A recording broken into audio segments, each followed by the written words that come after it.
Tahukah Anda bahwa beberapa politisi punya kebiasaan menghilang dari sorotan publik, lalu muncul kembali ketika itu sesuai agenda mereka?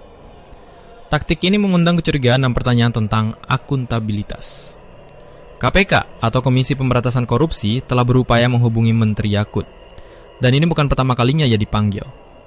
Ketidakhadirannya telah memicu banyak perhatian dan kekhawatiran di kalangan publik, terutama karena tampaknya ia menghindari pemeriksaan KPK.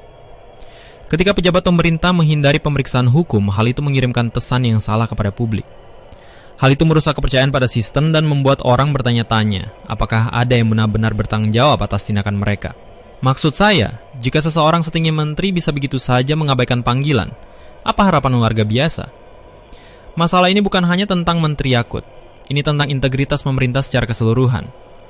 Jika para pejabat dapat menghindari akuntabilitas, hal itu menciptakan budaya impunitas yang dapat merasuki setiap lapisan masyarakat. Publik mulai kehilangan kepercayaan terhadap kemampuan pemerintah dalam melayani kepentingan rakyat. Upaya KPK untuk mengusut dan mengadili para pejabat sangat penting dalam menjaga kepercayaan publik. Dengan mengusut kasus-kasus seperti yang dialami Menteri Yakut, mereka menunjukkan bahwa tidak ada seorang pun yang kebal hukum.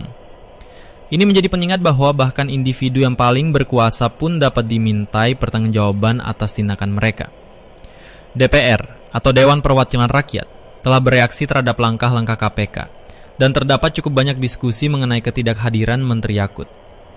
KPK telah mencoba memanjunya beberapa kali, tetapi sejauh ini ia berhasil mengelak. Kegaduhan ini juga menambah beban pada citra Nahdlatul Ulama, di mana Yakut adalah tokoh sentralnya.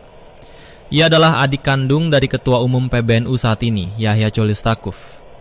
Kepemimpinan sang kakak di PBNU sendiri bukannya tanpa kontroversi, terutama terkait hubungan dengan Israel. Kunjungan Yahya Stakuf ke Israel pada 2018 yang mencakup pertemuan dengan Perdana Menteri Benjamin Netanyahu memicu kritik luas di dalam negeri. Kontroversi ini kembali memanas baru-baru ini setelah 5 aktivis muda NU bertemu dengan Presiden Israel, yang menuai kecaman dari berbagai pihak di Indonesia. Banyak yang menilai langkah tersebut tidak etis dan melukai rasa kemanusiaan masyarakat Indonesia di tengah krisis genosida di Gaza. Fenomena kedekatan sejumlah elit NU dan Ansor dengan Israel ini dianggap bertentangan dengan sikap historis NU dan solidaritas mayoritas rakyat Indonesia terhadap perjuangan Palestina.